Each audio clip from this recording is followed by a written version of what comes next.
प्रणाम आप सभी को। हम बात करेंगे गीता के 11वें अध्याय में अर्जुन की जिज्ञासा होती है कि भगवान का विराट स्वरूप देखें। तो अर्जुन को भगवान अपना विराट स्वरूप दिखाते हैं। तो इस जो भगवान का विराट स्वरूप है, यहाँ से हम समझेंगे कि हम इस वीडियो के माध्यम से यह समझना चाहते हैं कि हमारे भीतर कभी भी किसी भी बात का अगर किंचित मात्र भी अहंकार आता है तो उस अहंकार को हम कैसे गलाएं। भगवान अपना जब बहुत ही इन शॉर्ट में हम इसे समझेंगे कि भगवान जब अपना विराट स्वरूप दर्शन देते हैं तो विराट स्वरूप आप सभी ने पढ़ा होगा गीता में कि बहुत सारे स्वरूप, बहुत सारे उनके आँख, बहुत सारे अंग, बहुत बड़े शरीर, इतना बड़ा शरीर कि उसका हम अर्जुन कह रहे हैं कि उसका हमने सोचा भी नहीं था कभी कि इतना बड़ा देहधारी भगवान का विराट स्वरूप है। और उसके उनकी तेज के आगे हजारों सूर्य की चमक फीकी पड़ जाती है। तो इतना बड़ा संपूर्ण ब्रह्मांड भी उनके शरीर के किसी एक कोने मतलब अंश मात्र है।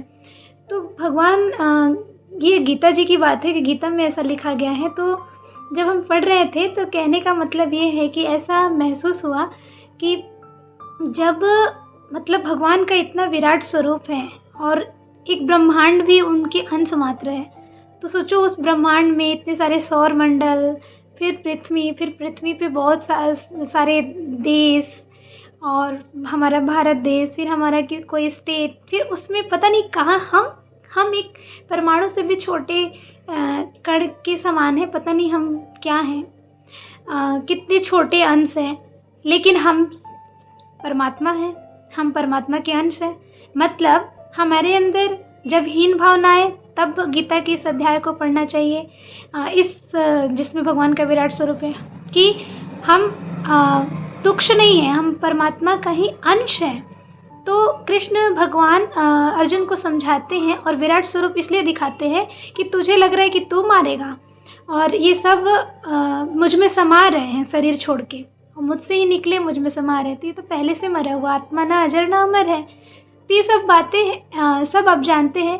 बस मैंने जो लर्न किया वो मैं ये बताना चाहती हूँ कि कभी भी अगर हमारे अंदर इन्फीरियरिटी की भावना है कि मैं बहुत छोटा हूँ, मैंने जीवन में कुछ नहीं किया, तो हमें ये सोचना चाहिए कि कुछ नहीं किया तो हम करेंगे और करने की क्षमता है हमारे अंदर। हम बहुत कुछ अच्छा कर सकते हैं, सब कुछ नहीं कर सकते लेकिन बहुत कुछ कर सकते हैं, क्योंकि परमात्मा ने हम सबको, वो अर्जुन को समझाते हैं कि तुम्हें हमने किस लिए भेजा है। तो तुम अपने धर्म युद्ध को लड़ो, अगर नहीं लड़ोगे धर्म युद्ध को तो तुम कायर कहे जाओगे या तुम पे पाप लगेगा। तो हम सबका भी कर्तव्य है, भगवान ने हम सबको कुछ ना कुछ श्रेष्ठ कार्य के लिए यहाँ भेजा है। और जब हमारे अंदर अहंकार पैदा होने लगे, जब हमारे अंदर अहम की भावना आने लगे कि मैं ही श्रेष्ठ हूँ, मैं ही सब कुछ हूँ, अभिमान आने लगे, तब भी हमें इस स्वरूप का दर्शन करना चाहिए। भगवान के इस 11वें अध्याय को सुनना चाहिए, पढ़ना चाहिए। तो पढ़ने से ये पता चलता है, अध्ययन करने से ये पता चलता है कि हम कहाँ हैं। इतना बड़ा ब्रह्मांड भी भगवान के अंश मात्र है, तो हम उसमें कहाँ हैं। तो किस बात का अहंकार, हमें अहंकार बिल्कुल त्याग देना चाहिए और ईश्वर के सामने जाकर सरेंडर बोल के यही प्रार्थना करनी चाहिए कि हमको गलाकर करे प्रेम शिव को, इसी हेतु जीवन मरण मांगते हैं कि आपने जिस हेतु, क्योंकि कड़वी सच्चाई है कि मृत्यु आनी है, तो जिस हेतु आपने हमें ये जन्म दिया है वो अपना कर्तव्य पूरा करा लें। आध्यात्मिकता और आध्यात्मिक कार्य करा ले। आध्यात्मिक कार्य के बारे में हम अगले वीडियो में जानेंगे कि आध्यात्मिक होना मतलब ये नहीं है कि बहुत ज़्यादा सीरियस हो जाना या बहुत पूजा पाठ करना, तो अगली वीडियो में हम समझेंगे।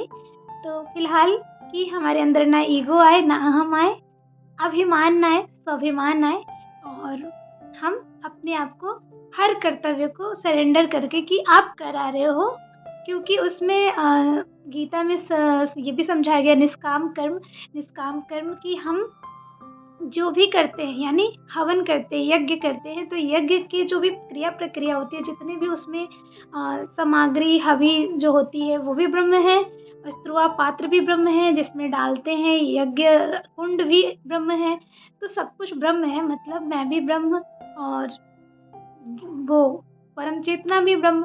तो तेरा तुझको अर्पण का भाव करके कर्तव्य करते रहना है, तो किस बात का अहंकार। तो हम सबके अंदर अगर थोड़ा सा भी अहंकार है तो वो गल जाए, मिट जाए, और अगर तुक्ष भावना है, अपने लिए हीन भावना है, वो भी मिट जाए। हम सम्यक होकर के परमात्मा को सरेंडर बोल करके अपना कार्य, भगवान का कार्य करने का बस माध्यम बन रहे हैं। इसके लिए हर दिन ग्रैटिट्यूड इस नए साल में अभी से शुरुआत कर दीजिए, फिर जीवन में एक बहुत अनोखी चमत्कार आपके साथ होने लगेगी। चमत्कार से तात्पर्य ये है कि आप सेल्फ लव से भरपूर हो जाएंगे, और जब सेल्फ लव से भरपूर हो जाते हैं तो जीवन में हम जो चाहते हैं, मतलब जो भी अच्छी कामना करते हैं कि हम सफल हों एज ए स्टूडेंट लेवल पे, एज ए कोई भी किसी भी ज़िंदगी की किसी भी उम्र के पड़ाव पे हैं, तो हमें सफलता मिलती है। हम अच्छा व्यक्तित्व बनते हैं, और जब हम अच्छी आचरण करते हैं तो और लोग भी हम समाज में और लोगों को अच्छा बनने की सीख दे जाते हैं। तो सभी को प्रणाम, राम राम, धन्यवाद।